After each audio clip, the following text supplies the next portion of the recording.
Greetings gamers, my name is Anto. Welcome to our first stream of 2025. Happy New Year.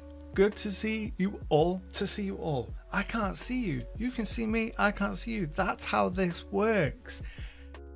We're off to a great start already. As always with the start of these streams, immediately fumble. It's like those race horses where you've got like the hurdles and they have to jump the hurdles, and there's always that one horse that just wipes out as soon as they get to the first hurdle. It's me, the start of every single stream. But welcome in. This evening we're going to be going over and doing some behind the scenes, like peek behind the curtain of the YouTubery thing, and I'm going to be kind of planning out the next year's worth of content. So I'm going to be looking at videos, I'm going to be looking at live stream topics, I'm going to be looking at Patreon stuff and tons of stuff. There's a spreadsheet. It's going to be a whole behind the scenes thing. My hair is still wet from the bath. It's fine. Say hello in the chat. I've not spoken to you since last year. It's been so long. I've missed you. So say hello in the chat. As always, this thing goes much more smoothly and is always much more fun when you all get involved. Give me your thoughts as we're going through this. There's going to be plenty of scope for folks to throw out suggestions for video topics and stream topics and ideas for things that can appear in the magazine and all that kind of stuff as we go through this evening's entertainment. So go ahead and fire off any thoughts you have in the comments as we're going along. And I've made it like a solid several minutes without asking that you can hear me. So I'm gonna do it. I'm gonna make sure that you can hear me because I'm so paranoid. Every time I'm like, you're not gonna do it today. You're just gonna trust that all the pre-flights that you've done have worked and that people can hear you, but just you never recover from that one time that you're on stream and you are just the floating head in silence and everyone is like, yeah, we've been here for like 15 minutes and can't hear you. You need to start again. It's just, you don't recover from that. So sound off and let me know that you can hear me, or I will unmute myself. Yeah, no, I can't hear myself. That's fine. Cool. I know that I'm not mad. I know that I'm not just a floating head. That's cool. Right then. So what are we doing this evening? Let me pull up all the tabs that I've got. 8 million different things open, which is pure chaos. Right. So switch over to this and oh, mother of pearl, that is bright. Let me turn the brightness down on this goddamn monitor because it's like a third goddamn thing. Brightness, there we go. It's like a third key light. There we go, that's better. Feel less like I'm being blinded by the surface of the sun. Cool. So what you can see before you is my planning calendar for 2025 for all of my Icarus content.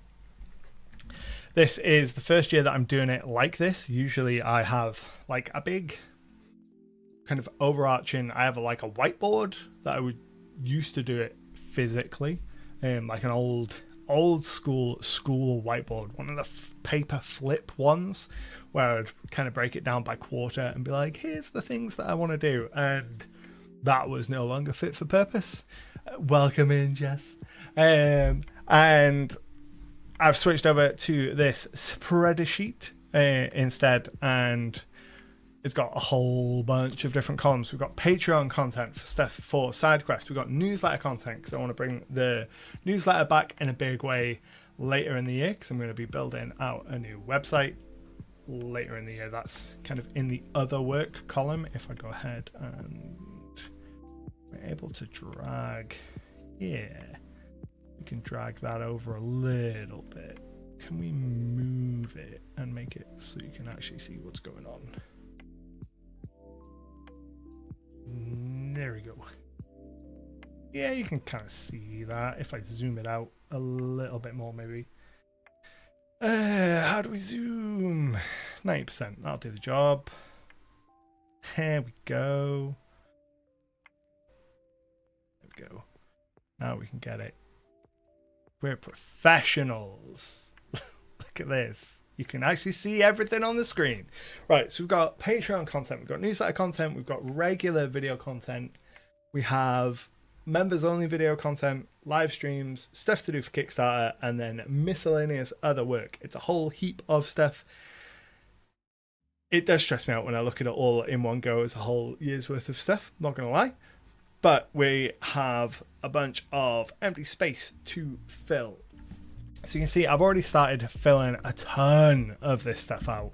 I've already gone through and put in ideas for videos right the way through the year, even if it is just broad topics for the videos right the way through the year. Same with some of the members only content, and then some Kickstarter work, some of the other work, some Patreon content. There are some hidden things here, so you can see there's these green boxes. Those are spicy hidden things that I don't want to reveal just yet. And then in the regular video content, I've got bracketed stuff like Legend Keeper, where I know that I'll make a video about Legend Keeper, but I don't know what it's going to be, or like campaign organization, because I've gone through the survey that I had everyone fill out the tail end of last year, asking what they wanted to see, and a lot of people wanted to see stuff about campaign organization. So I know that I'll make some videos on campaign organization, but I don't know what they're going to be yet. So anything that's in a bracket is kind of a placeholder. That's why we've got so many streams in placeholders, because I don't know what the topics of the streams are going to be yet. Same with a lot of the members only content is going to be like world building content, campaign diaries, that kind of stuff. And then Kickstarter work, mainly broken into big chunky blocks.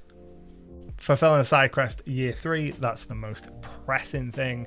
So I'm going to be doing this month and next month. Then it's straight into working on the revamp of the cheat sheets for the 2024 version of D&D, and then it'll be straight into the next thing, and then the next thing, and yeah, the content treadmill just keeps going forever. So this week is my first week back in work this year after the Christmas break, and I've been doing some script writing work. So I've started scripting out the videos for the introduction to the campaign diaries, which is going to come back as a members only kind of exclusive series.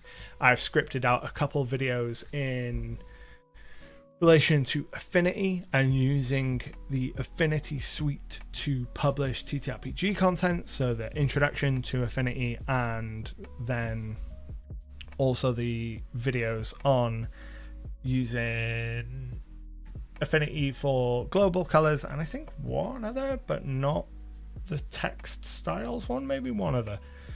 I've also done or started working on the script for the first map-based video of the year, which is going to be me remaking an adventure map from several years ago, bringing it up to date, adding a whole bunch more detail and texture, and adding in things that didn't exist in the first iterations of the map, but after play testing the adventure kind of need to be added to the map, and talking about how playtesting can evolve maps. And that's actually something that I want to make a note of and talk about. Playtesting evolving maps. And then throughout the year, I want to make a focus on reviewing or giving first impressions or taking a look at a lot more other games in 2025 as well, because that was another thing that came up in last year's survey. A lot of people asking for more content about non-D&D games. It was a lot of vague, can you cover more non-D&D stuff, and a lot less, can you cover this specific game? So I'm just going to work through my shelf of games and pick out the ones that are interested in me. So things like Traveller, Morkborg, the Warhammer RPG, Dragonbane. What else have we got? Eat the Reich. I got that last Halloween. I meant to make a video about it around Halloween, but never got around to it. Vaesen is another one that I want to take a look at this year. So every month, every other month, I'd like to take a look at a non-D&D system and kind of give first impressions depending on how it fits in my schedule to be able to play it, because ideally I'd like to play them before giving first impressions, or at least get the chance to read through them before talking about them anyway. Which is much easier for some games than others. Like, it's much easier to read through Morkborg, especially now that I know that there is a like print-friendly version of it, which is like 70 pages, versus something like Traveller, which is dense. Then later in the year, we're going to have more 5th edition content. The new Monster Manual comes out next month, so there'll be at least one video on that. There might be more than one video on it. A bunch of my other... I've heard some whisperings about changes in the Monster Manual that, as far as I know, aren't publicly known yet, that I have a lot of feelings on. And I feel like I'm going to want to talk about those feelings, probably in a dedicated video other than the Monster Manual review. So actually we might need to hold space for that here somewhere. We will put it where we were going to put Canvas of Kings, because I don't know that I'm going to get around to Canvas of Kings. So we will drop Canvas of Kings down to there for now, and then we will copy the styling, and we're just going to put in Monster Manual Rant, because that's all I can say about that right now. But there is a rant. There's a rant brewing. Then we'll have Traveller, Morkborg. I want to make a video similar to the one-shot videos that I've done before, like the 5 one-shots I've done, 5 one-shot ideas. A rant. There are changes and things. I'm not getting into it. There is, because as far as I know, it's not publicly available, and I don't want to get anyone that has talked about it in trouble. But there are things in the new Monster Manual that I'm not pleased about, and certainly I might change my mind when I see it firsthand, but the way in which it has been described to me has given me feelings, big feelings. But I want to make a video similar to the one-shot videos that I've done, where I did, here's 5 one-shots that you can plop into your campaign. I want to do an encounter style one that's like, here's a whole session's worth of stuff, and here is a really interesting single encounter that you can build off of.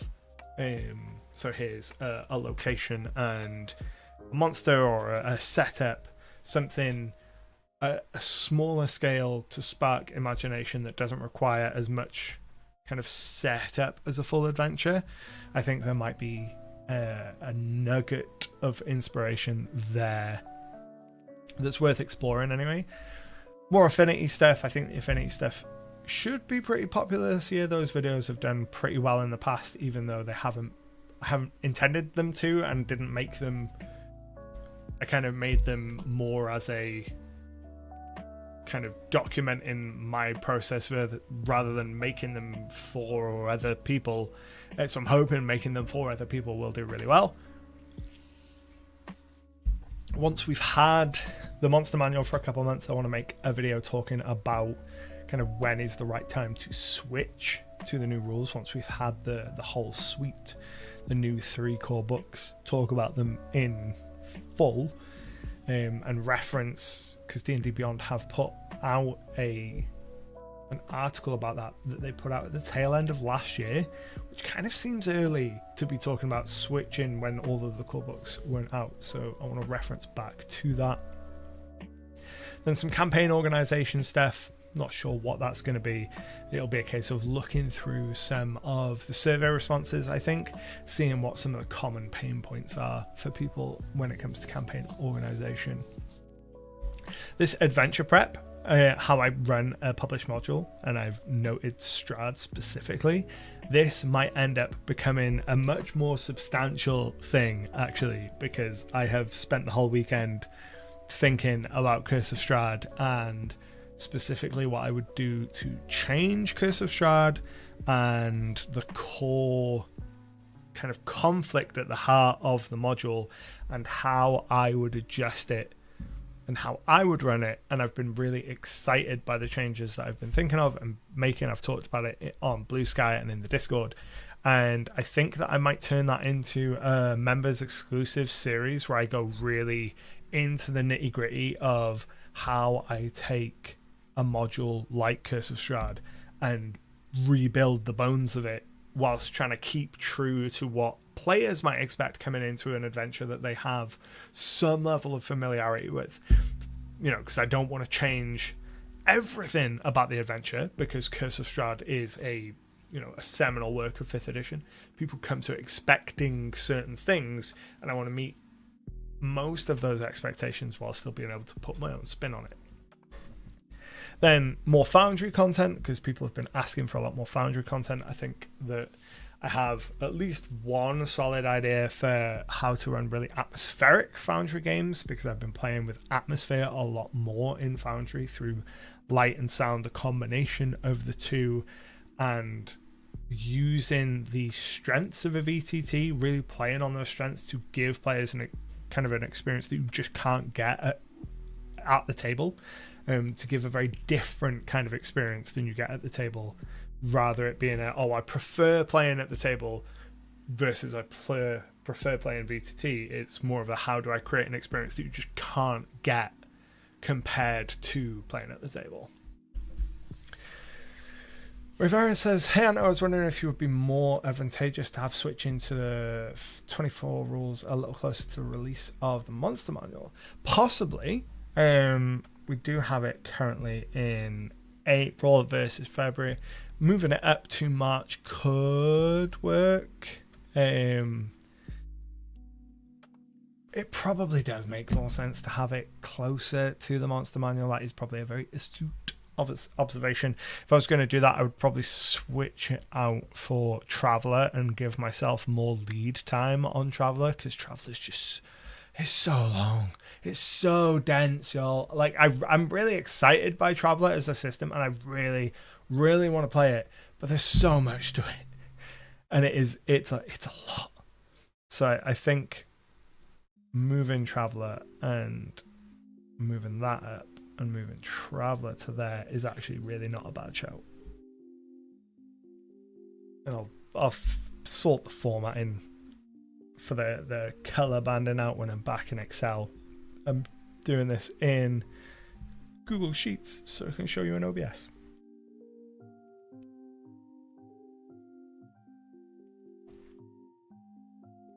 And then where are we? Strahd. And then Atmospheric Games, Warhammer RPG. I'm really excited to check out the Warhammer RPG. I've been sent a whole bunch of stuff from Cubicle 7, the folks that publish that. I have been in love with Warhammer for like 25 years, for like most of my life, but I've never played the Warhammer RPGs, so I'm excited to take a look at that. I want to make a video talking about scheduling problems and kind of offering my advice around scheduling, because that is by far the biggest problem every year when I bring up the surveys and ask people what they're struggling with, both as GMs and as players. It's always scheduling. So I want to make a video kind of trying to tackle that and talking about how I have been able to run a weekly game with the same group of people for like 7 or 8 years now, with very few relative breaks. And then reviewing more of the 5th edition books as they come out. So at some point in the summer, we're going to get a Dragon Anthology book. At some point later in the year, we're going to get the starter set, which is Keep on the Borderlands.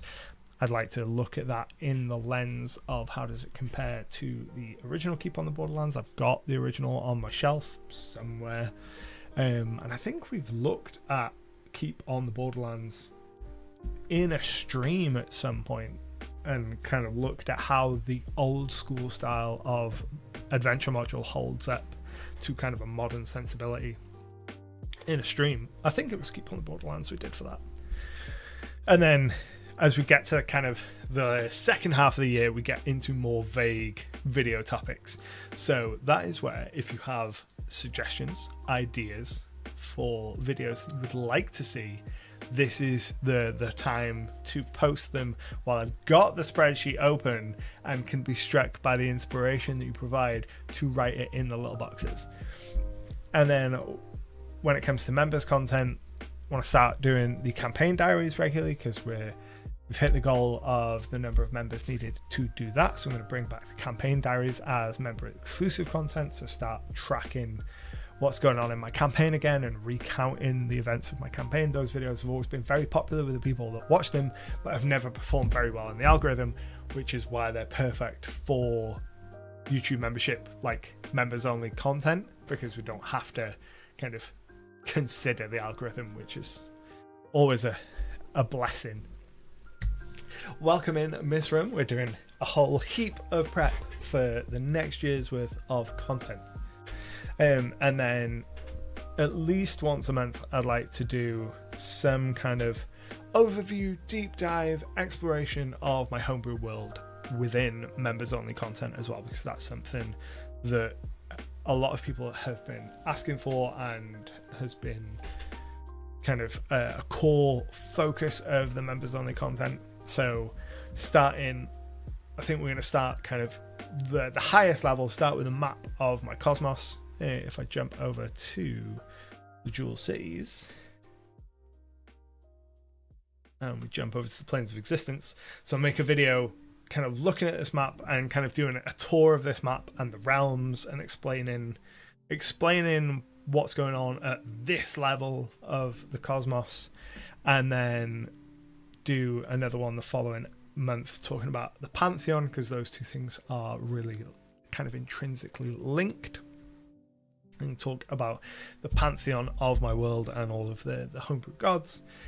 And then I want to make a video talking about adding like small details to enrich the world, and I've put this in the members only content column specifically because it's the kind of really noodly detail that I don't think that I'm going to be able to package in a way that the algorithm is gonna like. So for like a behind the scenesy kind of look, a very depressing reality of making content on YouTube is that to a large degree, what's in your video almost doesn't matter as much as the title and thumbnail. And if you can nail the title and thumbnail, the video will perform pretty well. I've seen it in my own content time and time again. I'll put out a video, the video starts off by performing really poorly. I change the title and thumbnail, it starts performing significantly better. A lot of YouTubers do this. It's why you'll quite often see, you will probably have noticed if you've been on YouTube for any period of time, in the first couple hours after videos are published, you'll quite often see the title or thumbnail or both change on a video quite a few times, as either third-party integrations that YouTubers are using, either YouTube's built-in A/B testing, or doing it manually, which is how I do it. A YouTuber is like checking to see how those combinations of things is performing, and like videos, like the content inside them doesn't change, it's just the packaging. So the packaging is incredibly important, and there are some topics that are incredibly hard to package. And those are the kinds of things where I'm like, I'd rather ignore the packaging and just really get into the nitty gritty. So for something like adding small details to enrich the world, I mean, I might have a brainwave and be like, right, this is exactly how I can package it for like mass appeal. But if I can't, I'd rather spend extra time and go like really into the weeds on it in a much more like educational way, like more on the educational side of the spectrum than the entertainment side of the spectrum, for members only content to be like, okay, here's a real deep dive look into how I do X, Y, and Z. And that's how I make a lot of the decisions as to what pieces of content go where. A lot of it comes to do with how they can be packaged. And I hate it. I hate every part of it, because I would much rather be able to just make all of the stuff and put it all there and just have it be there. But that isn't how, it's not how the game is played. And if you want to stay around on YouTube in the long term, you've got to play the game. Like, there are so many channels that are disappearing or have disappeared, or you see people coming out and be like, well, my channel is dead. And a lot of that often comes from not playing the game, and it sucks. I don't begrudge anyone for not playing the game, because it's exhausting. Full tangent, not really related to anything. And then throughout the rest of the year, bunch of campaign diaries, bunch of world building videos. You can see I'm intentionally trying to schedule weeks off throughout the year as well, respecting our rest and trying not to burn out. We love that for us. I don't know whether these weeks off will stay. Live stream in the kitchen because this is cooking. I'll throw my apron on. I do have an apron somewhere around here. Throw the apron on. So campaign diaries, world building videos, those are the kind of two core pillars of members only content that I'm thinking right now. As the membership base grows, then I can get more feedback from members on like what do you want to see. And like I said, that's specifically that how I'm gonna tweak the Strahd campaign, I think is very likely to become a members only series once I've kind of put a little bit more thought into it as to how I want to approach it. And whether it's a case of, right, am I going chapter by chapter and applying my kind of questions of here's what I've changed, how does that impact each chapter, and doing it like that, or is it like a top to bottom rewrite? Once I figure that out, then I can figure out whether or not it's going to be a series or like streams or a video. In terms of live streams, you can see we've got a couple of slots. I think when the Monster Manual drops on D&D Beyond, probably do a stream where I talk about it at least, or maybe look at a couple of monsters. I'm not going to go through the whole thing and show the whole thing. One, because I don't want to get like copyright struck by Wizards of the Coast. Two, because I don't want to get my door kicked in by Pinkertons. And three, because I'd really like to keep my D&D Beyond account, because it's really useful to get access to things early.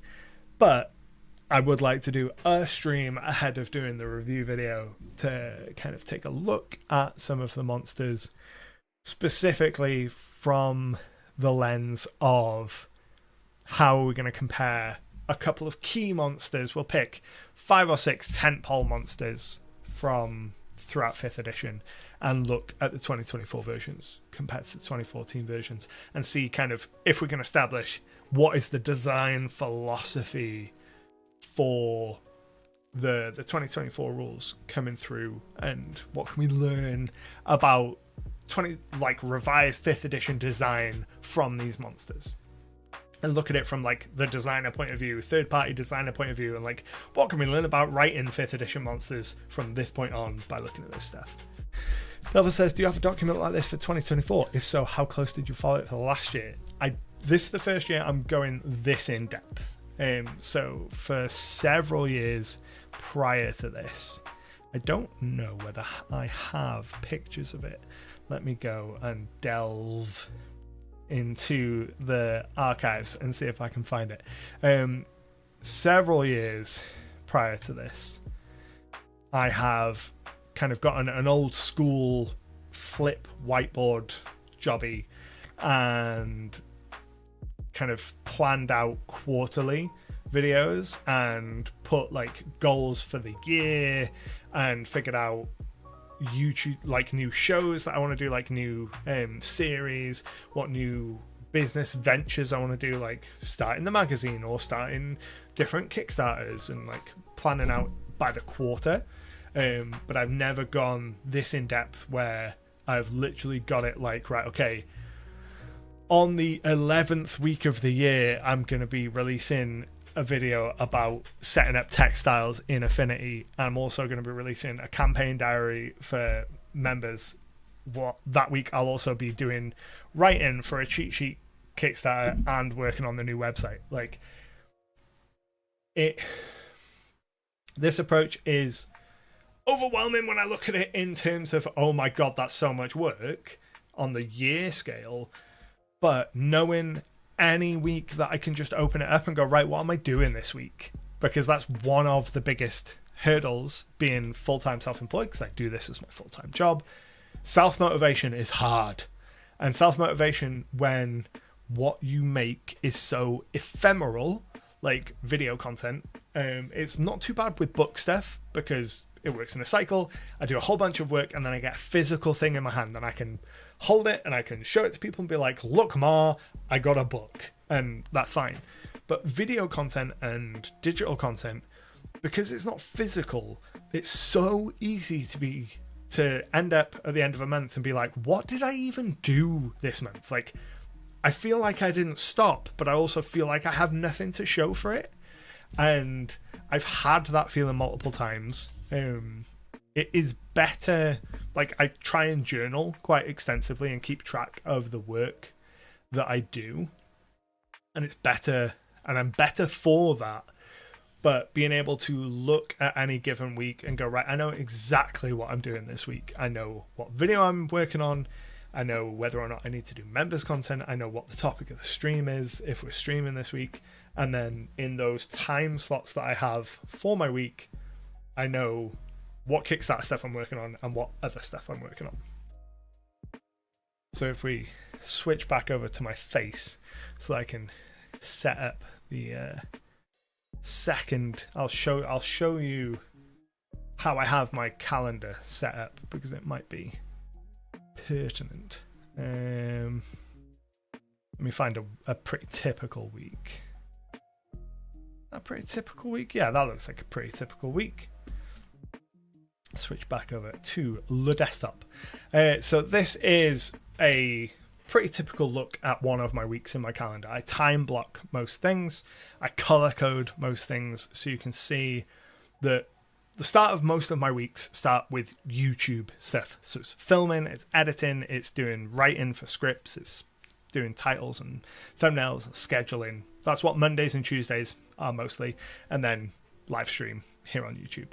You can see I've got like space for doing emails and going to the gym and taking my freaking medication because otherwise I would go mad.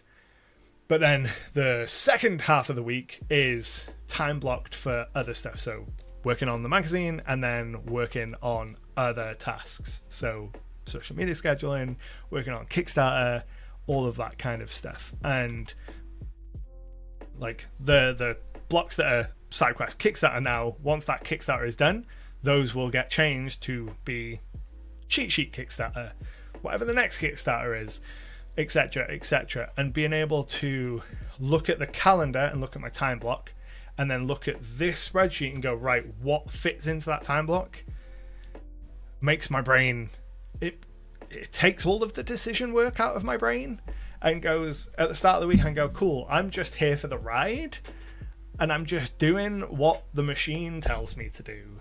The spreadsheet tells me that this week I'm working on Affinity setting textiles video, so that's what I'm doing. The calendar says that I'm doing it between 9 and 2. That's what I'm doing. And it removes a lot of like the executive function out of my brain, and I can just chill and go along for the ride and not stress myself out to the point where I'm dying in hospital, which is nice. We like that. We love that for us. So far, as we sit 7 days into the year, the system's working really well. I have managed to script out all of the videos that I had planned to script out this week. So I am trying to, when I start filming batches of 4 videos, ideally 3 to 4 videos.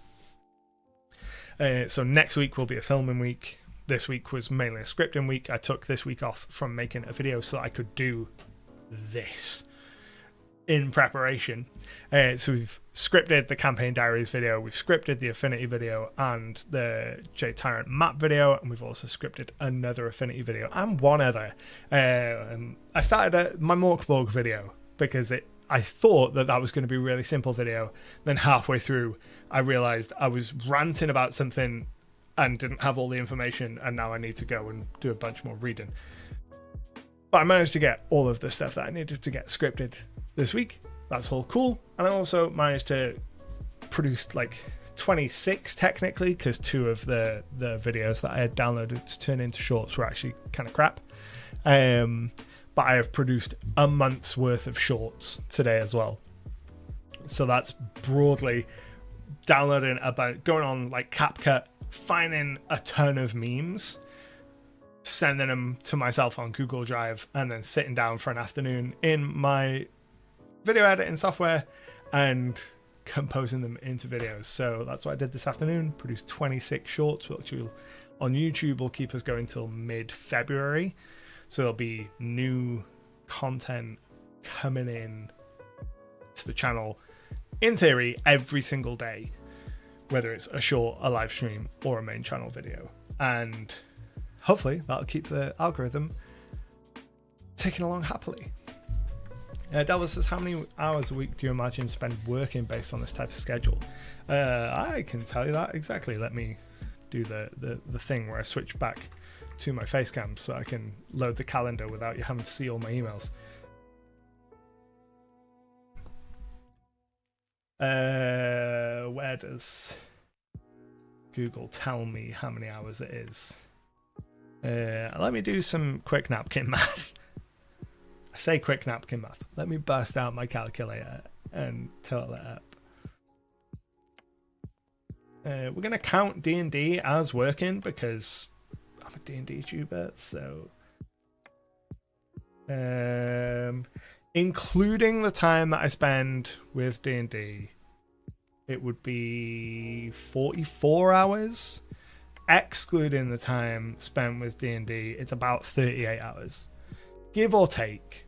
Some weeks it's a lot more, some weeks it's a lot less. But the kind of baseline is about 38 hours. That's what's time blocked into my calendar. Between doing YouTube stuff, doing magazine stuff, and doing the kind of other work bracket of stuff, which is a whole bunch of crap.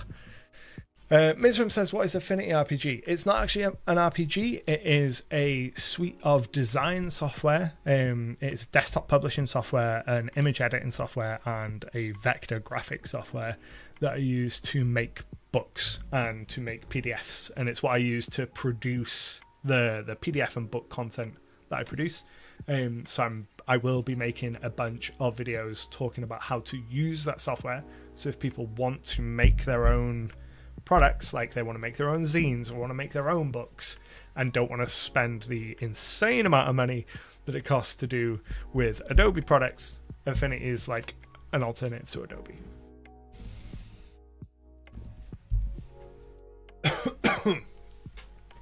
Soulplate Sorcery says, it's incredible how detail orientated it is. It reminds Jenny D once said where she takes the entire month of January off to reevaluate the previous year and plan out the new year.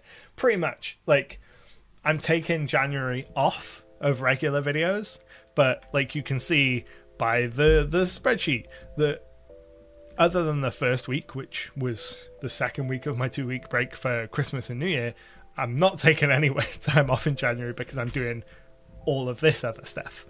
You know, so it's a lot of planning, it's a lot of doing prep work to lead into the new year.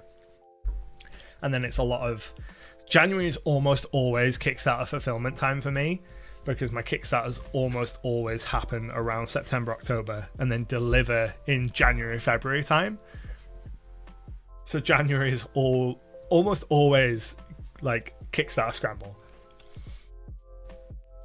And it's tax season. Taxes aren't difficult, but they are tedious going through going through the process of filling in all the questionnaires and being like, are you now or have you ever been a part of the North Sea fisheries and stuff like that, and making sure that you click the right answers so you don't end up going down the wrong branch of questions when you're filling out the taxes. That's what I hate about it. All the numbers side of it, fine. In the vein of helping other people publish stuff, maybe a behind the scenes video about prepping a successful Kickstarter in the latter half of the year. What kind of stuff in that kind of video do you think would be helpful to people? Because I'm not opposed to doing a Kickstarter related video, not at all. I think that there's no way for this not to sound like a humble brag, and it's not meant to. But my Kickstarters are disproportionately successful for the industry that we're in. I know a lot of people that have raised significantly more money than my Kickstarters and been wildly less profitable because of the way the Kickstarters are run. Because we have one of the kind of biggest problems, the way I view it in the TTRPG industry, is we have so many people who are like super passionate creative people that have no business mind, and those two things don't always go hand in hand. And you can have an incredibly awesome idea and a really cool rule set or product, and you come to Kickstarter with it, and the people are like, that sounds amazing, here is all of the money, and then you get all of the money and you don't know what the hell to do with it. And I've seen it so many times, people getting all the money in the world and it's scuppering them because they just have no concept of what to do logistically once they get to those sort of levels. It's something I've talked about on podcasts and stuff before. I've talked about it on Roll for Combat last year when I was talking about the last Kickstarter I did. I intentionally run very, very lean Kickstarters. It's like, here is the product. We're going to get a couple of stretch goals, but that is it, because the whole point of this thing is to get the product in your hand. It's not to spend like the next 2 years in development limbo building out stretch goals so that we can have even more money. Like, you're here for a thing, I want to give you the thing.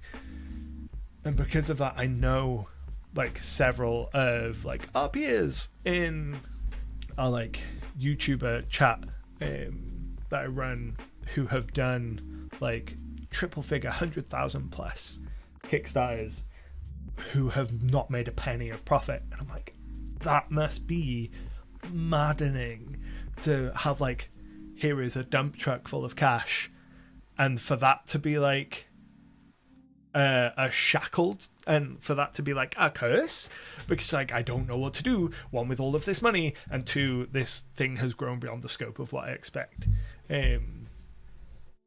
But the problem with like making a video, I've just kicked over my stool, the problem with making a video like that and making a video for Kickstarter is that like you get into like financial advice-y type area, and that is not my jam.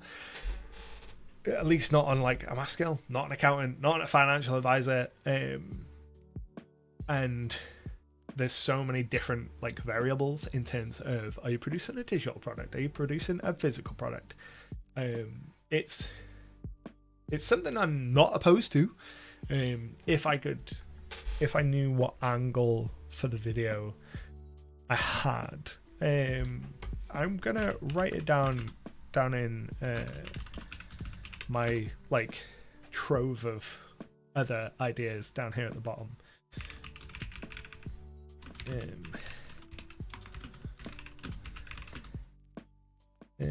Cured by your own success, because I do think that it is a worthwhile thing to talk about. I just don't know that I'm comfortable being like the authority on it in isolation, and two, I don't know what approach I would take. But it's definitely, you've got my brain, like you've got the cogs whirring for sure, which is the whole point of this stream. Speaking of streams, let's go on to our live stream column. You can see that we've got a lot of nebulous stream topics. We've got today's 2025 planning stream, and then we've got our Monster Manual review, Dragon Anthology review, we need Keep on the Borderlands, which would probably have to be the week before. Borderlands review stream. Date to be confirmed, because I don't actually know when that is releasing. And then everything else is vague. In terms of our usual streams are like world building streams.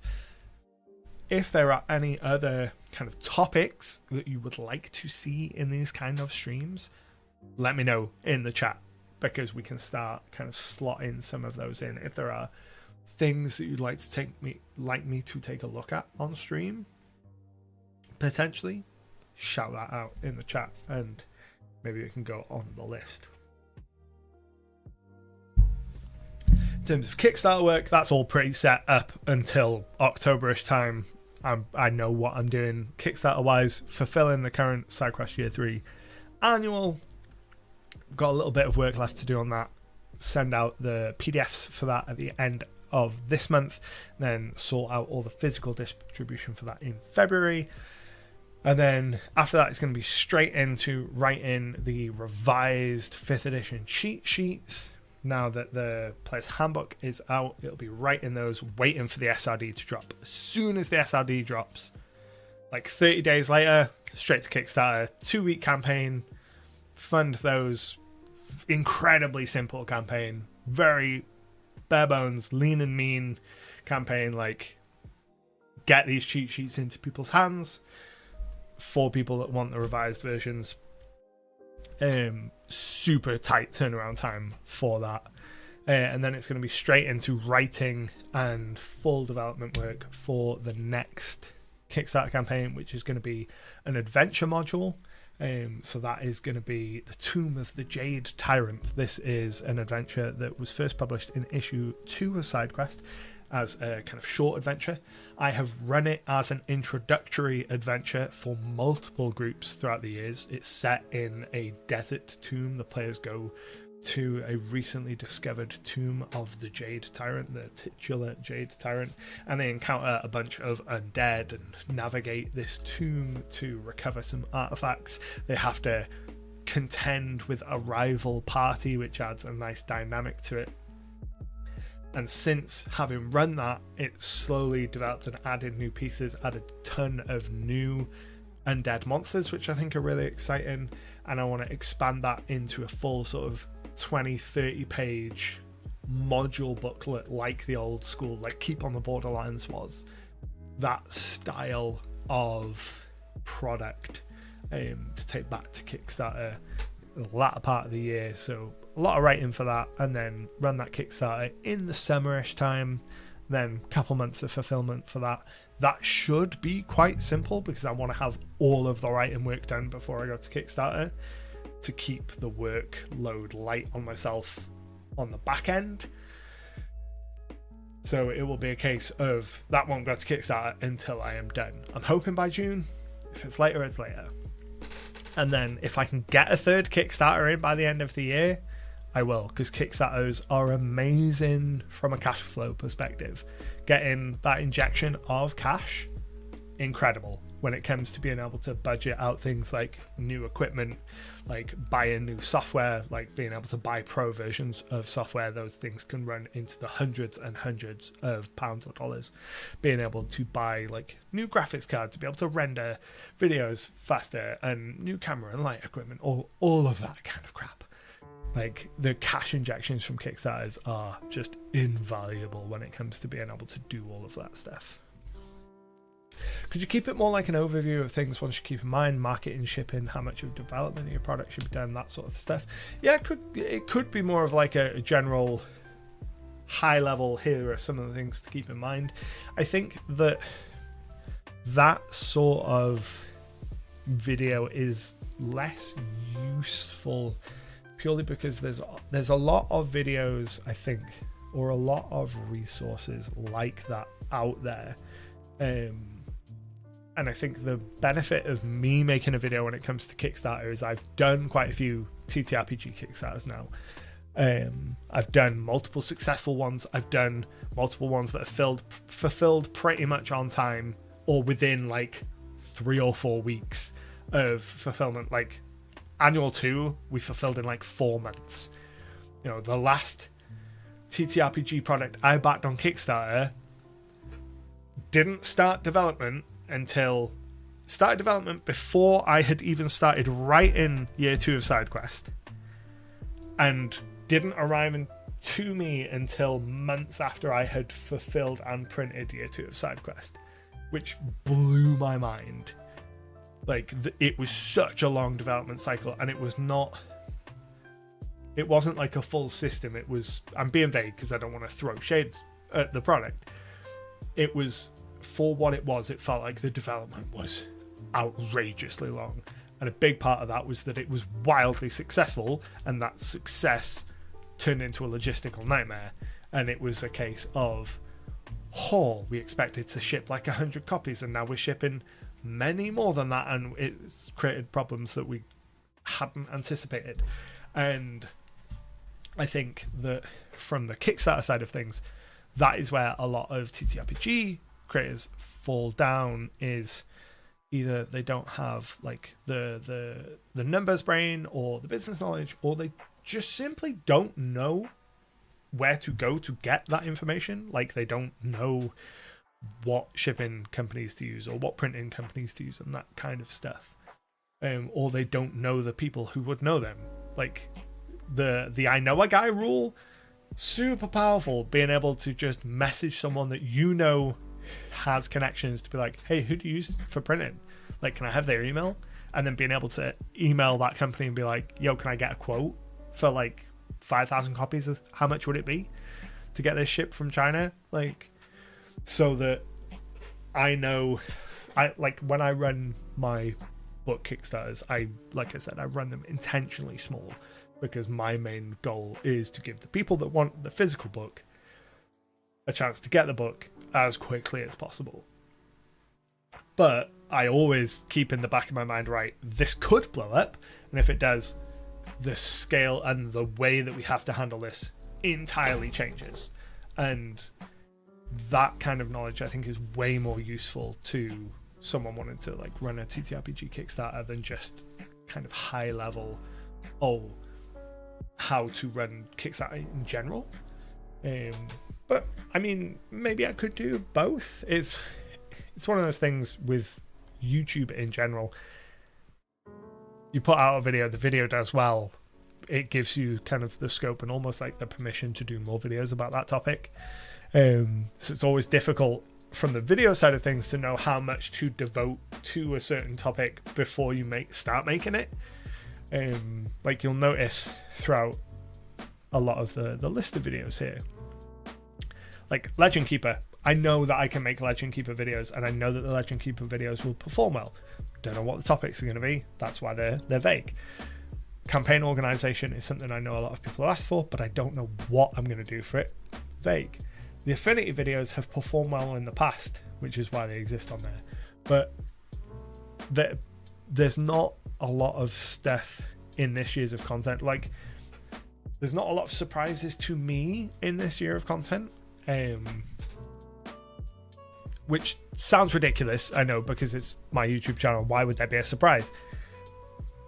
But it's surprising how often there are surprises when you are struck by the inspiration of something. You're like, oh, I'm just going to make this video. And then it inexplicably pops off and you're like, oh, well, I'm making videos about this topic for the next like 8 months, I guess. That's what happened when I very first started making OneNote videos, and what got me into making RPG related content in the beginning. In the beginning, I was making like Warhammer War Games related content, and I was working on a project that was taking weeks and weeks and weeks, and I was sick of it, and I needed to put out a video that week. So I was like, I'm playing D&D, I've been using OneNote for a while, I'll make a video on that. And it did so well, and I was like, okay, I'll do another video on OneNote.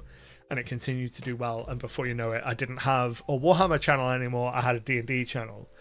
And a lot of my like stealth successes have come from that, of just oh, here's a surprise video I didn't intend to really make a lot about, and then it pops off. So in terms of the schedule of content this year, I think my approach is much more of a level year.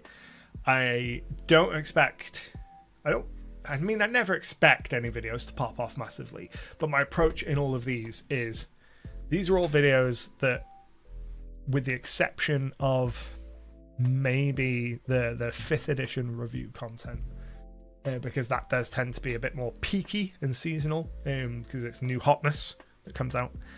Everything else that I'm making with the intention to be kind of more evergreen, more long-term, useful and appropriate, the kind of stuff that can get traction over the long term. And when I look at my view graph for 2025, I expect it to be much flatter than 2024, but hopefully like higher at a baseline. So more views, but less peaks and troughs. Because 2024 was a very peaky year, and peaky years make me stressed because you get a lot of those dips and that roller coaster between the low viewpoints of a year and the high viewpoints of a year. It's so much stress. Like at the low points, you're like, this is gonna last forever. It's always going to be this low. And at the high points, you're like, this is never going to last. It's going to be low forever. The roller coaster. There's never a point on the roller coaster reviews where you're satisfied with it. Whereas if it's a flat line, like, cool, this might be lower than what I want. I did not mean to bop you. I'm so sorry. This might be lower than what I want, but it's steady and has been steady for 6 months, and I can reliably predict that it will be this next month. And that's much easier to, plan your life around. Soul Playing Sorcery says, what are your thoughts about the do shorts negatively affect your channel debate? I think they massively help. I was not a fan of shorts for a very long time because I had tried shorts multiple times and failed with them. And then for lack of a better term, when I started shit posting with shorts and posting D&D memes, and once I had the realization that short content is there to like give someone an immediate dopamine hit, and the only job of the short content is, like, from my perspective, my short content, the only goal or objective of my short content is to get a chuckle from someone. I've got like 4 or 5 seconds to get a chuckle from someone, and if I do that, I'm happy. Since I've started doing that, my shorts have blown up. Like, the performance of my shorts has increased exponentially compared to what it was previously in all of my other shorts attempts. Like, previously, all my shorts had been like educational, like, oh, here is some advice for D&D. Never worked for me. It never got the kind of views that I was happy with, and I was never inspired to make them. It was a real struggle to make them. Whereas the memes, I can rattle off, like, I did 26 meme videos today. I had a blinding headache by the end of it because 26 of anything is a lot, but it's doable to do that many in a day. I can do a month's worth of shorts in a day when I need to. And the view counts for the shorts, let me pull up my analytics real quick and play the game of look at my screen. Let's switch back to this one and see whether this, like, if I do that, and I don't know, I'm on the wrong screen. I'm holding it up, trying to let you see the screen. I'm on the wrong screen, but if you can see that, you can see the enormous jump in the bar, like in the line graph. That is when I started posting shorts, and all of those enormous jumps, all shorts related. So for me, and the way that I've been using them, I say it semi-derogatory towards myself, but like shit posting memes every day has had such an enormous impact on my channel. And honestly, I think it has kept the channel alive, because especially kind of post the end of 2023, when I was really, really poorly and in hospital, and I disappeared for a while and like nearly died, and I was away for ages, like the channel really struggled to recover after that, because YouTube hates it when you take breaks. They're always like, oh, don't worry, take breaks. They hate it when you take breaks. And getting to the point where I could see upwards movement on the channel again was massive for like reinvigorating me for making content, for one. And for two, I don't know if everyone that is watching this is aware, when you make YouTube videos, when you put out a video, YouTube will tell you how well that video has done. After 30 minutes, it gives you a ranking from 1 to 10, 1 out of 10 being this is the best performing video of your last 10 videos, 10 out of 10 being this is the worst performing video of your last 10 videos. Does this for every video that you put out, and if you get a 1 out of 10, it gives you little fireworks and celebration, and it's like, yay, you're worthy. If you get a 10 out of 10, it just sits there and you feel like crap. And when you're producing videos once a week, once every 2 weeks, maybe once a month because you're ill, when you get a 10 out of 10 video and it just sits there, it sucks. But by making shorts every day, it doesn't matter what today's short is in terms of what its performance is out of 10, because there's going to be another one tomorrow, and tomorrow's video could be a 10 out of 10, could be a 1 out of 10. I don't care, because the day after there'll be another video, and it has changed my relationship with the fireworks so much. Like I don't care about the fireworks anymore, and that's so freeing. From the point of view of making the content I want to make, I am still very aware of the YouTube game and still play the game, because I know that's the only way to survive on here long term. But from the mental health perspective, not caring about the fireworks makes such a difference.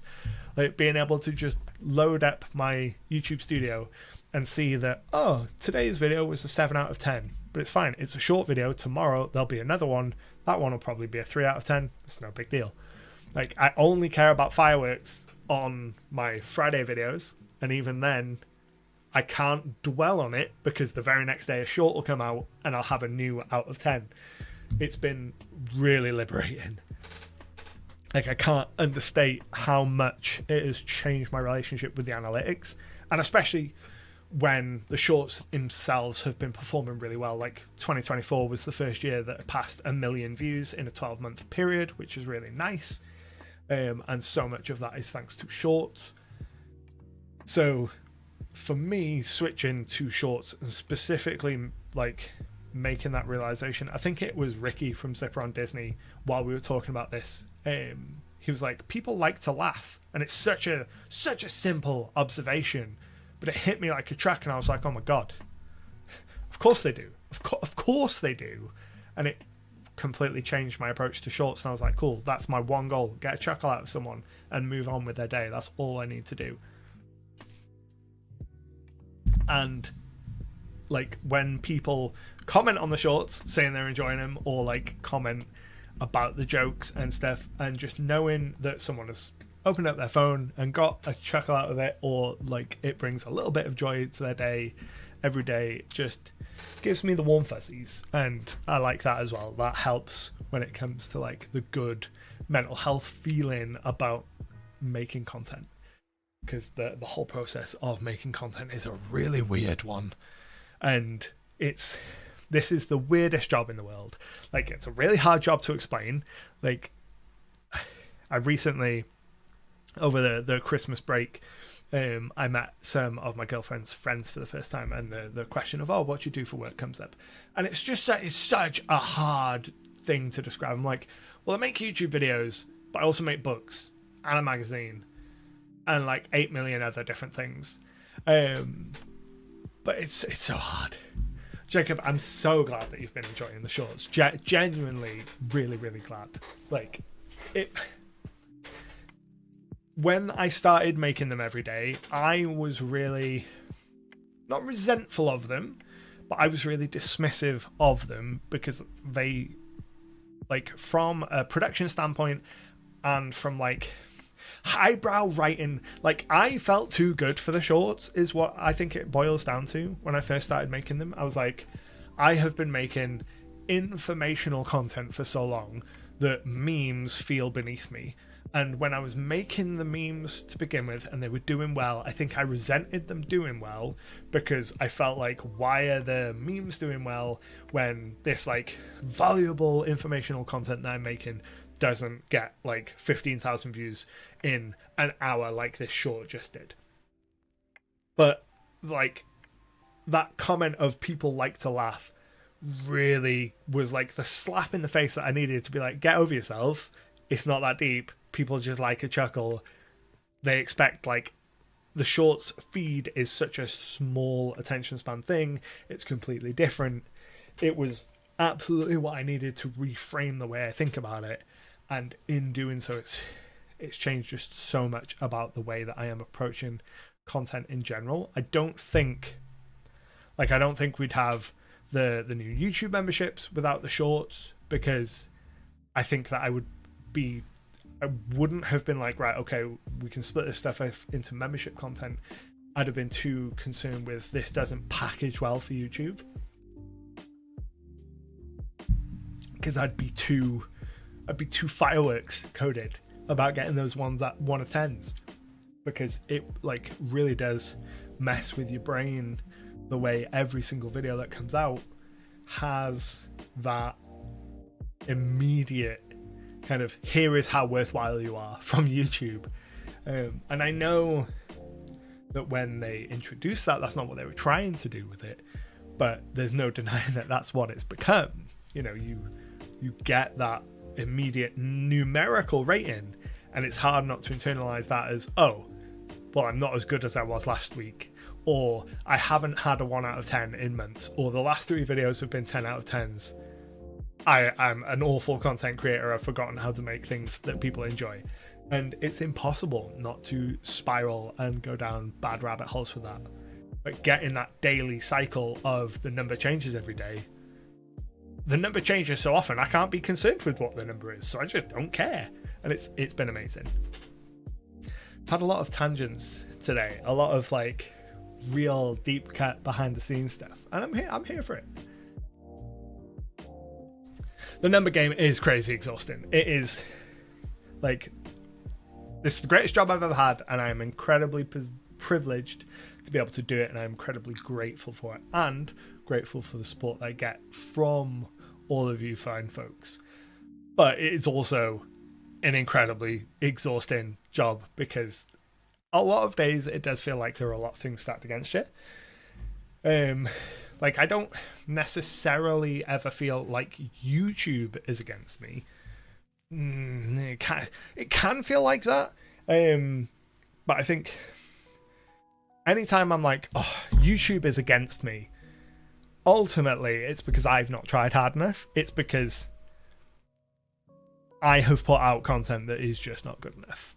And I might not realize it in the moment, but that's almost always the case. And usually on reflection, I can see that. Like, if I put out a video and the video performs really poorly, 9 times out of 10, it's because the video is crap. In some way, it's either because it's not what my core audience is interested in, or it's because I could have done better on the video, or, you know, I could have chosen a different time to publish, etc., etc. There might be more like mechanically reasons behind it. But most of the time, if a video's failing, the person to blame is me and not the algorithm. It's easy to blame the algorithm, and I think that it shirks way too much personal responsibility from me as a creator to say, oh, that video did really poorly. It's not my fault though. I don't need to learn any lessons from this. It's just the algorithm. And I think it's easy to go too far the other way and be like, oh, to like flagellate yourself and constantly be like, gotta get better, gotta be the best, gotta be the very best that ever was.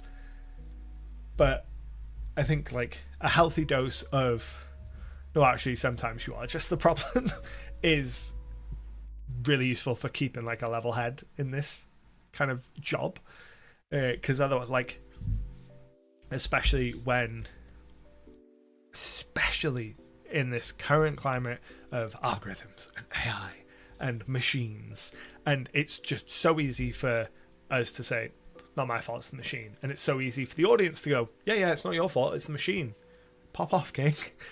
Like, so I'm always trying to keep like the balance of, well, sometimes maybe it is a little bit of the machine, maybe I posted like at the wrong time, or like if I'd have posted today at 5 o'clock, terrible idea, because that's when the Monster Manual video came out, and anyone that's watching D&D content is almost certainly going to be fed that, because that's what everyone's going to be watching, and they're not going to be fed my video.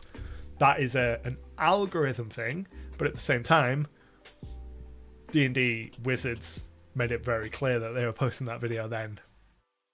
They have a fairly predictable schedule. I, as a creator, should go, cool, not posting a video today, or adjust my schedule, like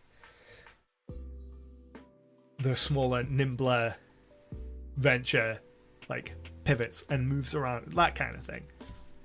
But the YouTube does a very good job of giving you all of the numbers, and sometimes all of the numbers is amazing and you can learn a lot from all of the numbers, and sometimes all of the numbers is exhausting because you can't get away from it. I know several years ago I was awful for checking my YouTube analytics multiple times every day, obsessively. I'm much better at it now. Even before kind of shorts popping off, I'd gotten a lot better at it, but there was a time where I was terrible for it, and it was like really affecting my relationships with people, because I'd be out with friends or doing stuff and I'd be like, not when a new video posted, just in the middle of a random Tuesday, like obsessing over the numbers, and that's not healthy. But fortunately, I'm much better at that now. I will still check the analytics on the daily, mainly to try and see if any new comments have come in, because YouTube is absolutely awful at notifying me about comments. Like, almost guaranteed, if you've made a comment and I've not responded to it, it's because YouTube has not shown me that comment. Because it's supposed to email me every time I get a comment, because that is the option I have chosen. It does not. There's also no option for me to get an email anytime someone joins the memberships, by the way. If you want to get access to more exclusive content and looks at my homebrew world and deep dives into my setting and all of that good stuff, YouTube memberships, there's a join button down below. Seamless plug. Supposed to get an email every time, or I would like to get an email every time that happens, but it doesn't. The only way that I can do that is by manually going into like the page where it shows you all the members and seeing whether the number has changed, which ties me to the numbers more than I would like. Smooth plug, not gonna lie, it's almost like this is my job. Most of the plugs are not that smooth. Usually it's like the Kool-Aid man busting down the door being like, yo, you want cool stuff? I got cool stuff for you. The join button right down there. So stream ideas. I actually quite like talking shop on stream. So I think maybe we should do like a shop talk stream like once a month. I think that would be a nice thing to do.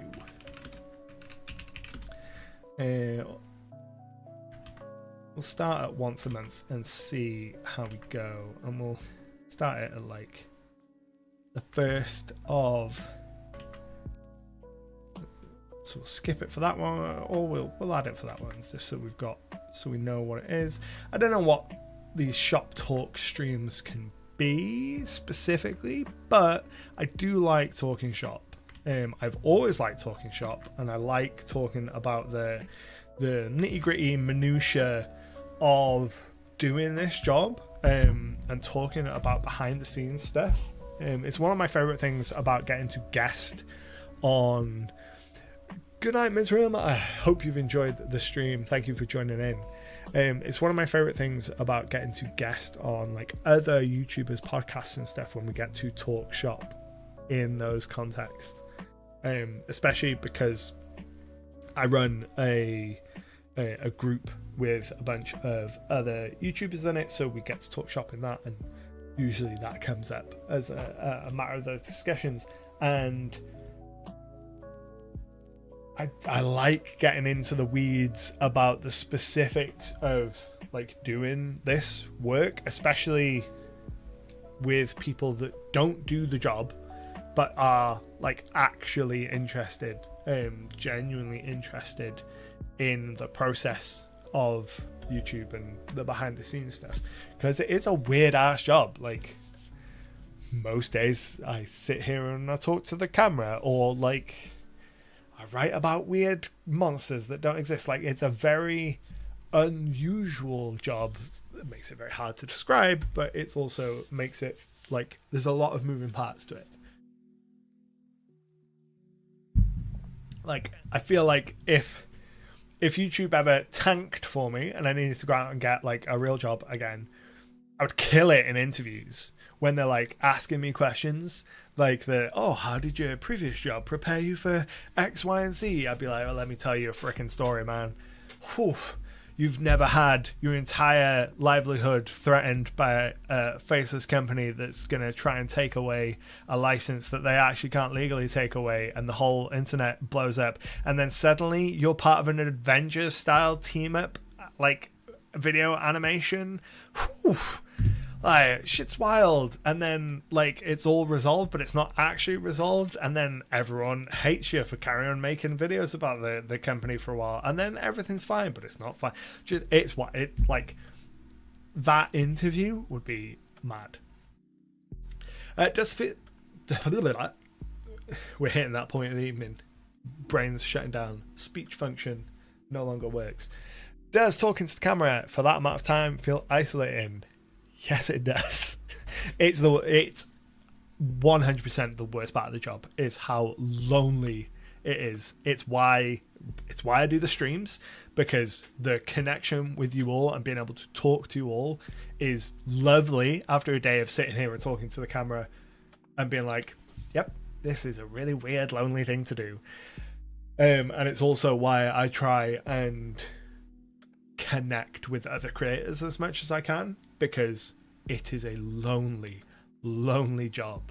And for the first first like 3 years that I was doing this, I had like no one else, and I was doing it completely on my own, and I loved it, but I had no one to like go, oh, this happened to me at work today, and had no one in my life that could relate to that and be like, oh, I've had that happen, here's how I dealt with it, or oh, here's some stuff that you could do, or here's some resources like you would get in a normal job. And having peers to talk to, especially as like a YouTuber, online creator type person, makes such a big difference. Honestly, being able to go to people that are familiar with the kinds of problems that you're having and be like, hey, my video is doing this weird thing and I'm kind of stressed about it, and having someone come back to you and go, oh yeah, it's because of X, Y, and Z, just do this and it'll be fine. You can save yourself days of worry. And I see it in other spheres and industries. Like I watch a lot of Warhammer content, and I'll watch Warhammer creators come together to start like talking to each other for the first time when it's clear they've never done it before, and then they start like having these like YouTubers Anonymous moments where they're like, one of them will be complaining about a problem that the other has solved.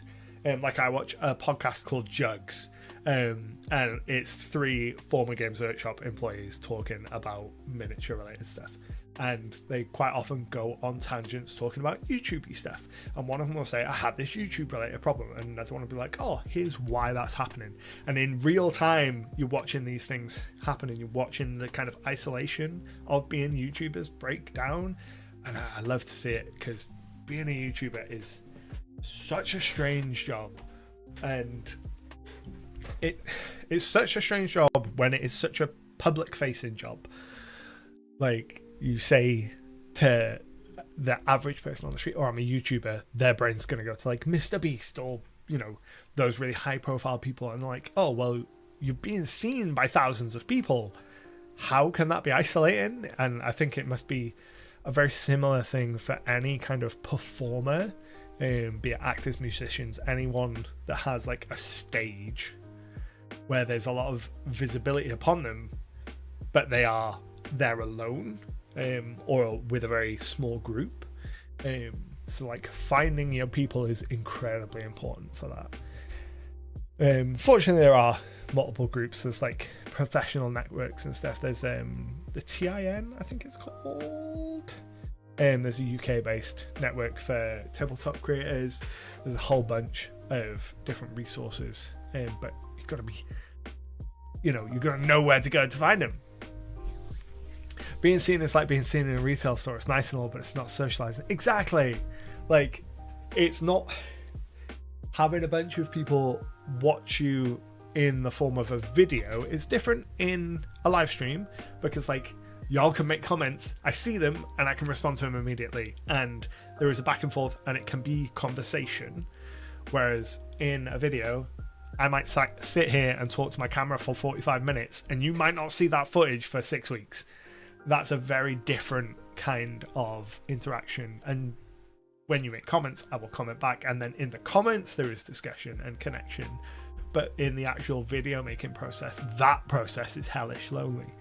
Especially when I first started making videos, I was doing it out of an office, because I was running my miniatures business at the time, and I had an office for that, and I was making videos on the side. I would go into that office at like 4 o'clock in the morning. I'd hitch a lift with my dad when he would go fishing, and he goes fishing at like stupid early in the morning. I'd hitch a lift over to the office with him at like 4 a.m. So I'd get there before just human beings in general were even in the building with me. So I couldn't even hear sound of life. And I'd be standing there in the office talking to the camera, and it was cold and it was dark. That was isolating, just insanely so. The first batch of videos before I started making them at home, that first batch of videos, those were hella isolating. Didn't enjoy that at all. Like, I did quite enjoy going to like the supermarket in the middle of the day and getting an all-day breakfast sandwich and having a little siesta in the middle of the day though, and then starting editing. That wasn't too bad. But the video making in that circumstance was very isolating. So shop talk streams, I don't know what I would talk about in shop talk streams necessarily. Maybe talk about like general industry stuff. So if this was a shop talk stream, which I mean it is, but if this was a shop talk stream that wasn't a meta shop talk stream, I would talk like about the Monster Manual video that's come out today. I might touch on like the Had to Be a Great GM channel has like ended, and talk about some of the stuff with that. Just says I'm back holding space for all your Monster Manual feels. Oh my god, I don't think I've messaged you to tell you what those feels are, have I? No, I haven't. I will message you as soon as we get done on the stream, and I will tell you this. I will tell you the secret sauce about the Monster Manual, because I've got so many feels. But yeah, talk about like just general news and things, like just talk shop. And then maybe do world building and stuff. I think that if I do go down the route of like really full on developing Curse of Strahd and making changes to it, some streams might be Curse of Strahd like adventure design streams. Maybe depends on how much I need to consistently recontextualize the changes I need to make every stream. So there are some pretty substantial changes to the core, I'm being vague, to the core of the story that I want to make, and if it means that every stream I'd have to like reset up the central premise every time, maybe I wouldn't stream it. But that's a potential for the future. Maybe second half of the year, doing some Curse of Strahd streaming, because my current campaign, my Dual Cities campaign, I've mentioned this before, but they're very much in rat-based gameplay, scurrying place to place, finding whatever's there, fighting whatever's there, and looting whatever's there. Very sandboxy. And we did most of that sandbox 2 years ago, so there's not a huge amount of work that gets done week to week. If we jump over to Ishtar and the Dual Cities. So, for example, presently they are in the Forest of Spikes, bound for the town of Andred. Both of those things have already got development. I know what they're going to find there. They are going there during the Long Night, which is a particular festival night. No one goes to sleep. It's associated with the God of Dreams. Particular monsters. I know the monsters that they're going to encounter, like just from their starting point, their end point, and where they are in the calendar. I know what the next session is. I need to do no prep. I'm find a map. That's literally all I need to do is find a map. And more that is what my prep looks like for these games, because they actively don't want like a long-term overarching plot line. They want to be these rats scurrying around. So it requires a lot less of me. So switching over these design streams to the Curse of Strahd might be an option. And then going into members only content of like real deep dives into kind of the more like literary analysis type approach of, well, here's why I'm making these changes. Here's like the thematic motivation behind them. Here's what I think it's going to have a knock-on effect for. That could work really well. I'm a TTRPG systems designer. I've considered creating videos about the process, but there's some talent of socializing with people through a camera lens that I have a hell of a time getting. It takes so much work.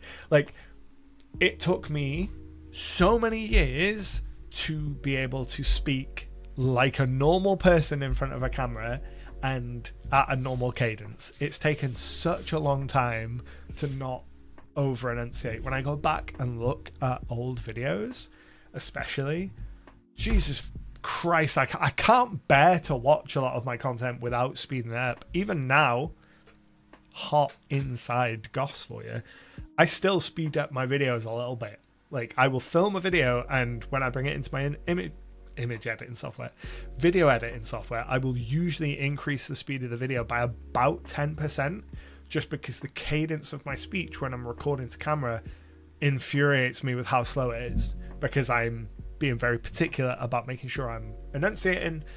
A lot of that is excuse me, a lot of that's an accessibility thing, because I know that not all of my audience is English, and if I speak slowly and clearly, it's easier for them to understand me, because I've been told that multiple times over the years.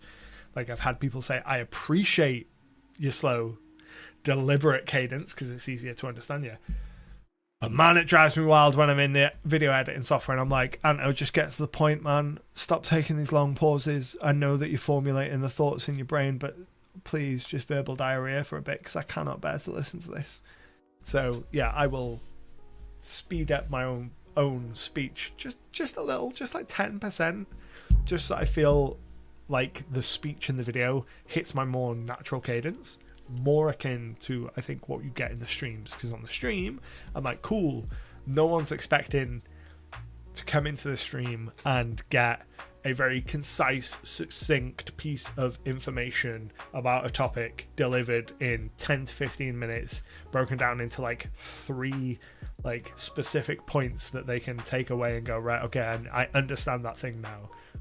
People come into the streams and they know that we're gonna waffle and like just chat shit for 2 hours.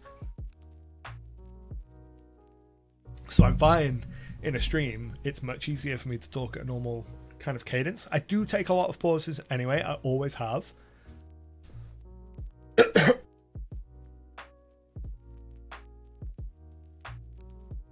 Like that one where I'm dying.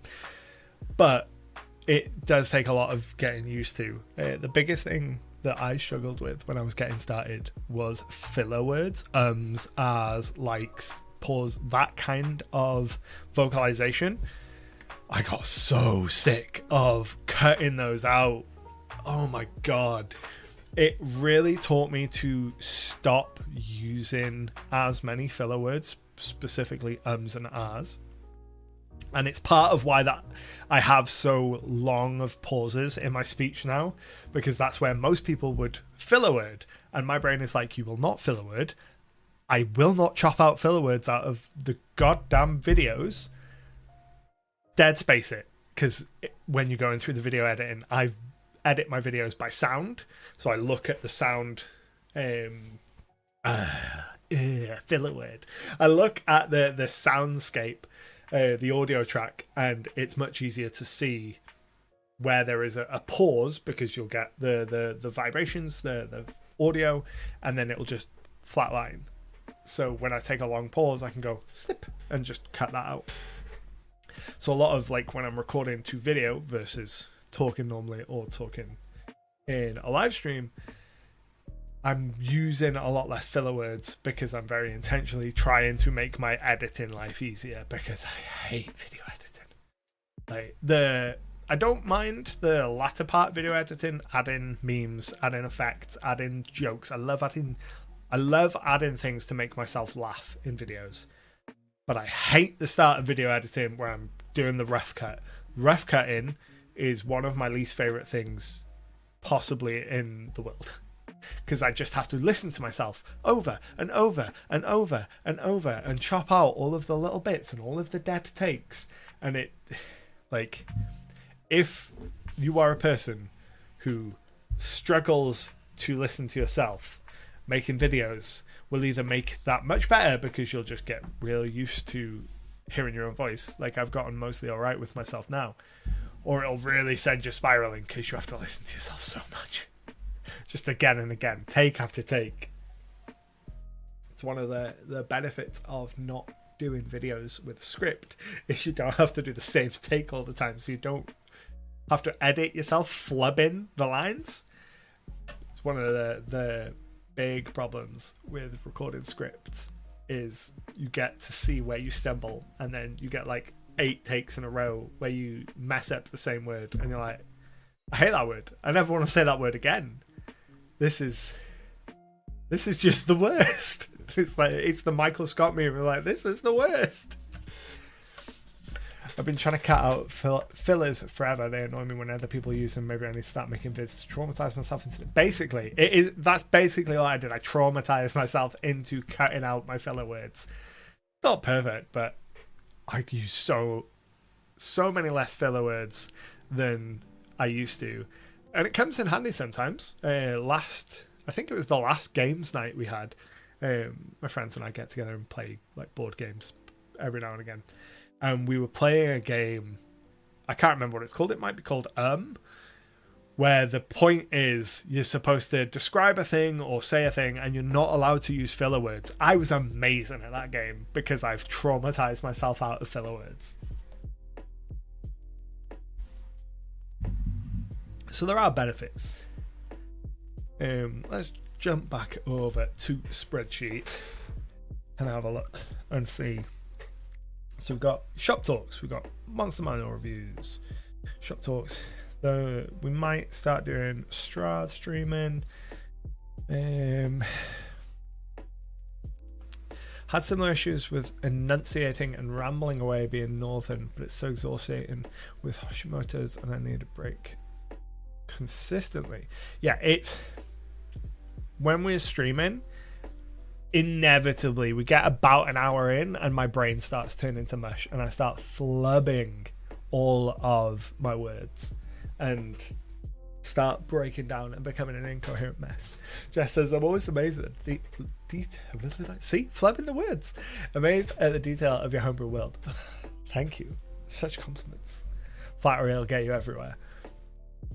It's what I always say anytime I talk to people about like the depth and complexity of my world, specifically when I show them this page and they see all the pins and they're like, oh my god, so many pins. I wish I could have a world like that. I wish I could have so many pins.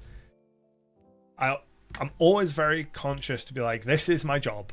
I am privileged enough to get to spend an irresponsible amount of time doing this. Like, this is not achievable for the average GM because you have to work and put food on the table, and you know, the time that you are in the office or on the road, I'm here clickety clacking, getting paid to do this. And it is absolutely, like, I get that for a lot of people this kind of stuff is like aspirational content, but I never want people to feel bad when they look at like my homebrew world and its detail and be like, oh, if only I like worked harder I could do that. It's all a position of privilege from the job I do. Otherwise there'd be like 5 pins on this map and it would be a napkin that's like, players fight monsters, not dino? ? And most of these pins are like not really full anyway. It's the simile of detail, which is why it works so well. You click on any one of them and it's like, here's a nugget of inspiration. Figure the rest out yourself, you square. That's me calling myself a square, not me calling all of you squares. I want to be very clear about that. I've lost my mouse. There it is.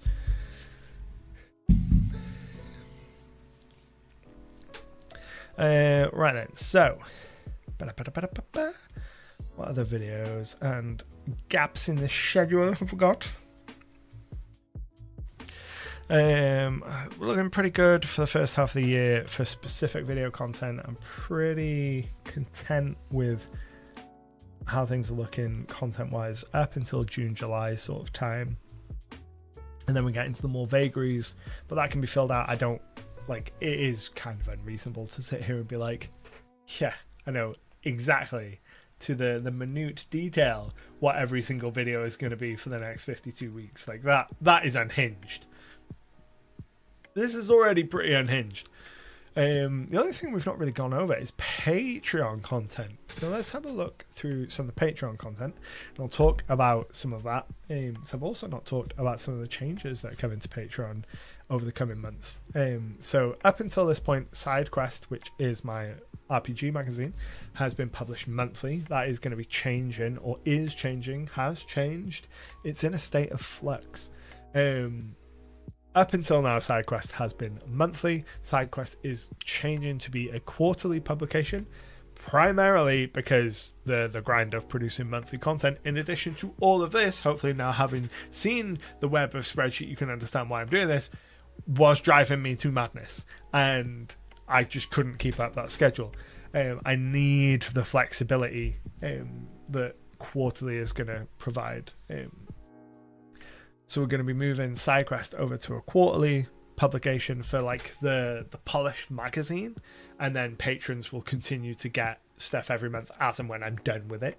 So that's why you can see in the Patreon comment, week by week there is still stuff for me to work on. So this week, day after tomorrow, I'll be working on the Lair of Apophis, which is a fantastic location from the Cursed Sands of Ashk. It is an island out in the Apathian Gulf, which is controlled by an incredibly powerful Medusa, and it's going to be an article that details that location, has like an adventure hook and an adventure location, some maps, some encounter tables, that kind of stuff. Something you can drop into your campaign world and run an adventure in that setting, use it as a springboard for adventures, that kind of thing. So patrons will get that as soon as it's done on my end, and then in March time there'll be an issue of SIDEQUEST, and the Lair of Apophis will be one of the articles in that, and that's the model I'm switching to. So the magazine as a product will become 4 times a year, and the individual elements of it will just go out to patrons as and when I've got it. So like we've got the Lair of Apophis is going to be one of the articles that's almost certainly gonna end up going into the magazine.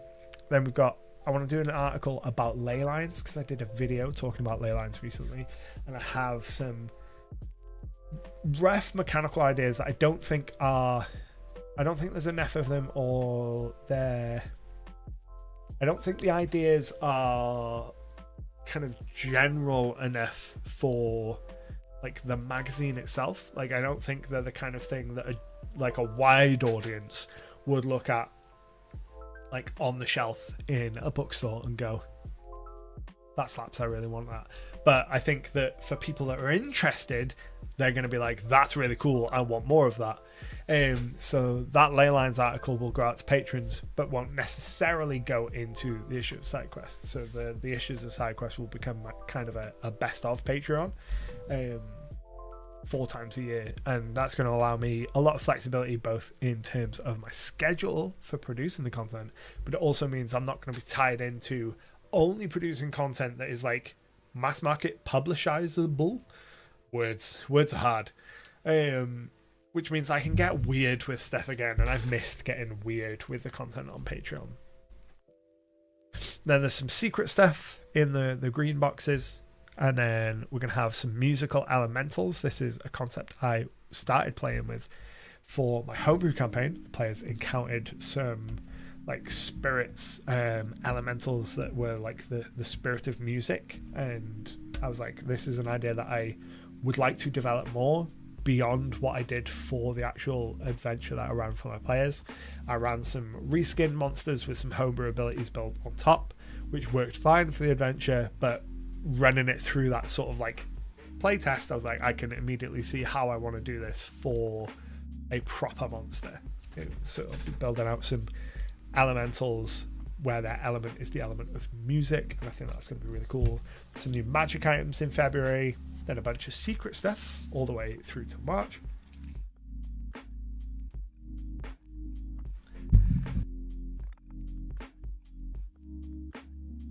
Then we got a Warlock Pact of the Starborn. I want something relating to the stars, and I've got notes on this somewhere, and I know that I was excited about this idea. This is the problem with writing down ideas and then forgetting where you've written your notes. I have written somewhere something to do with Warlock Pact of the Starborn, and I have notes on it, and I remember being incredibly excited about it, but I can't remember where my notes on it are. So I'm going to have to trawl through all of my Google Notes and my Google Docs and the notes on my phone until I find what about this Warlock patron really inspired me, because I know that there was a cool aspect to it, but all I have remaining from it is just Pact of the Starborn. That's all that kind of remains. But provided I can dig out the original font of inspiration, we'll go with that.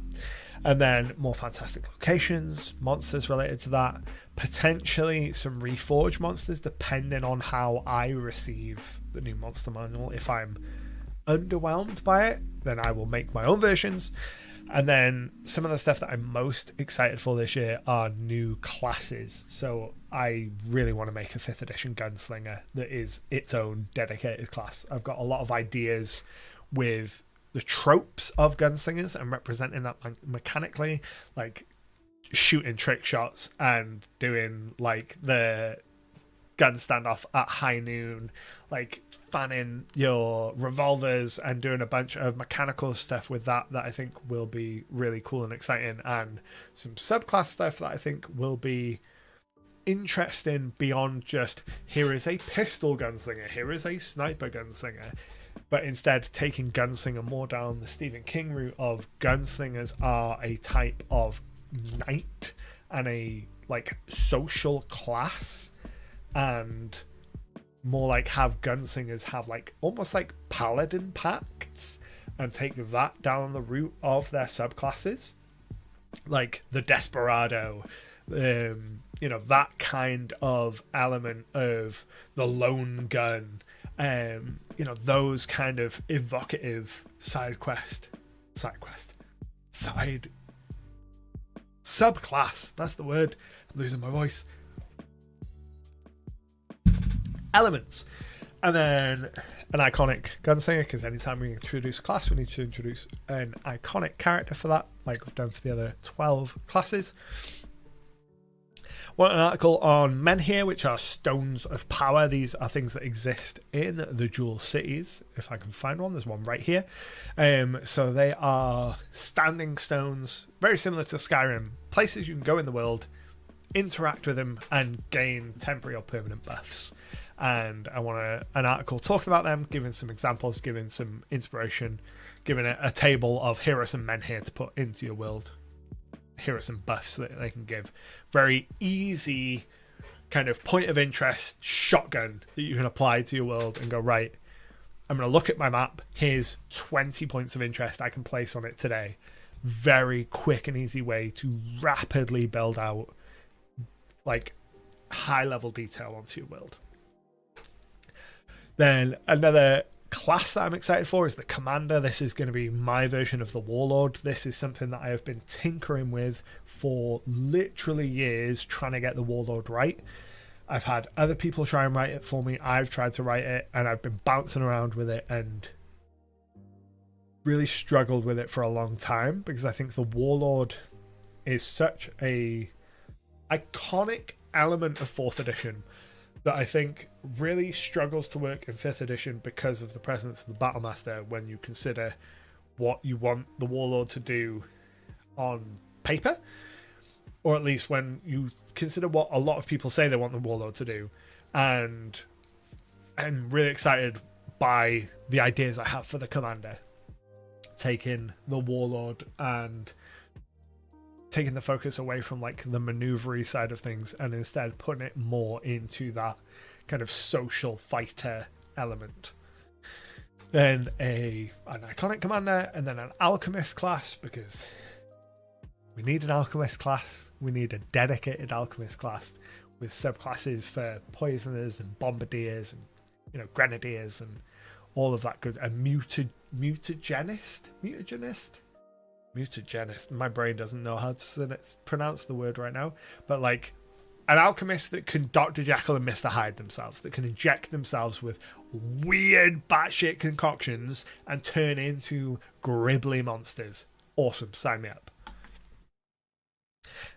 Tied to that is going to be harvesting monsters and concoctions. This is stuff that I've already done some development work for in the Ranger of the Wild, so I want to bring that forward, update it for the revised 5th edition rules, unify it with the Alchemist, add a bunch more to that, really expand that option. Have you seen the Warlord by Kibbles Tasty? I have not. I make a point of trying not to look too deeply into like other people's design work, because I don't want to be too influenced by them.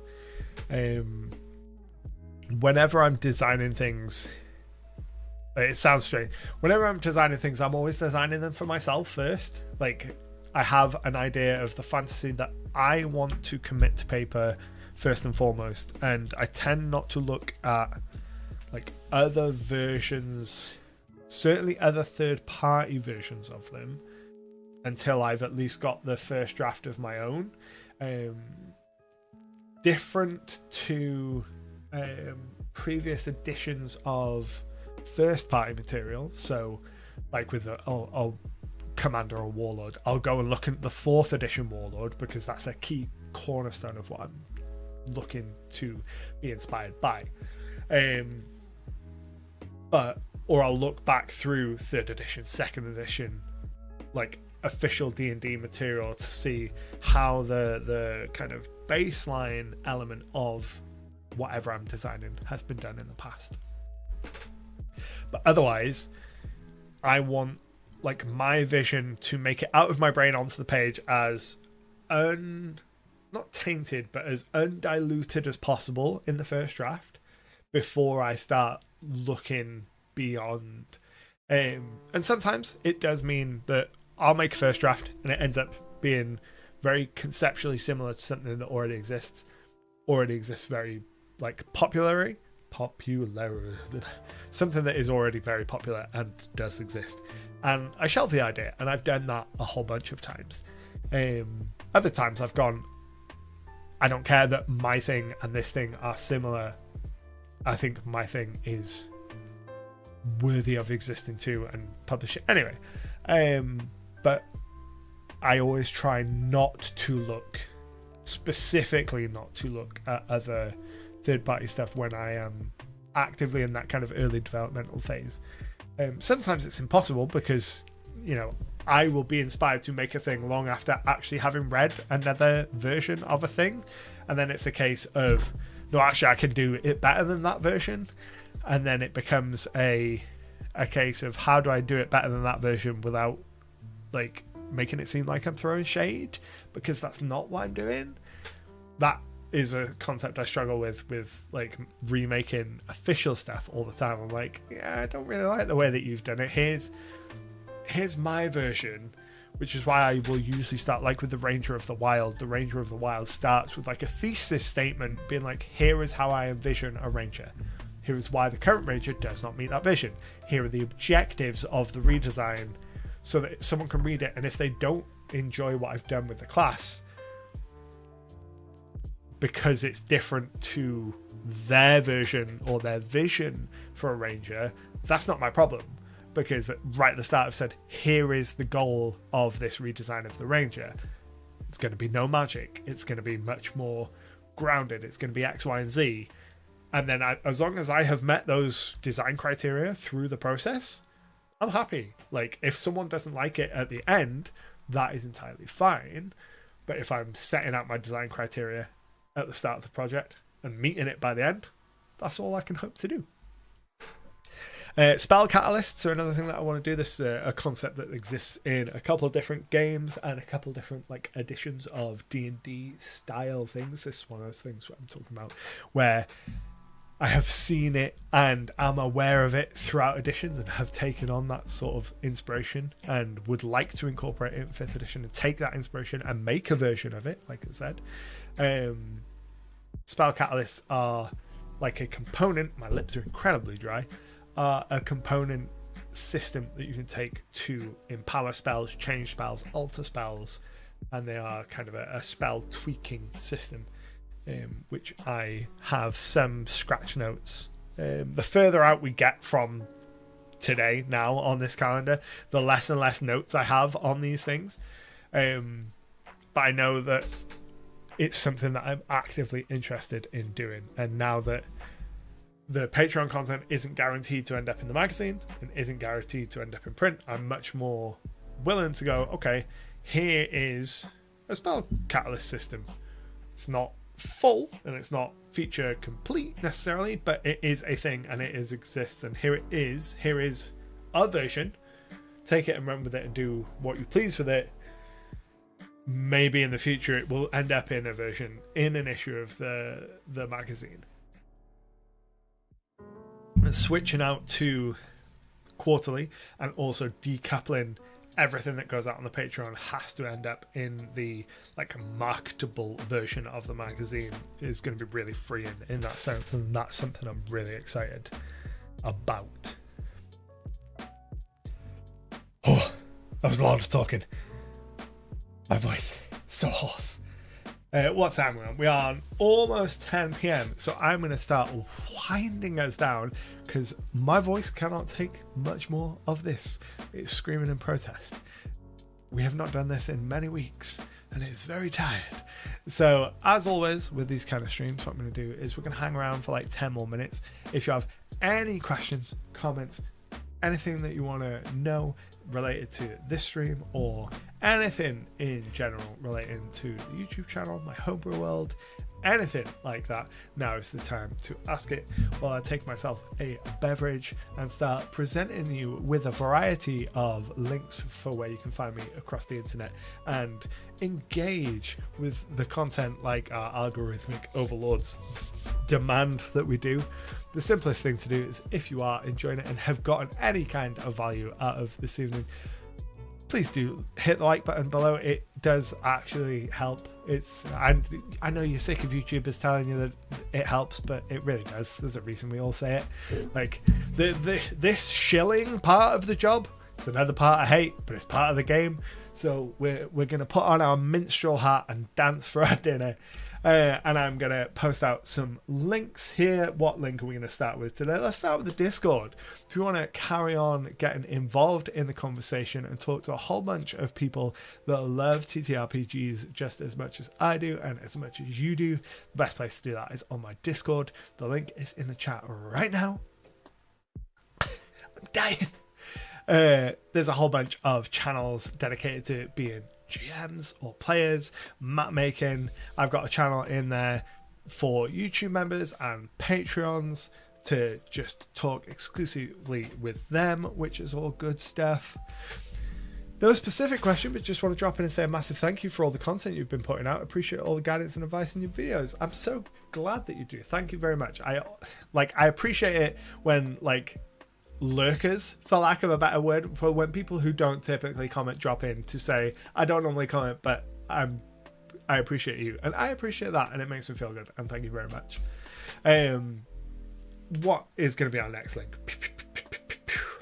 We haven't used either of those today, so we won't do that.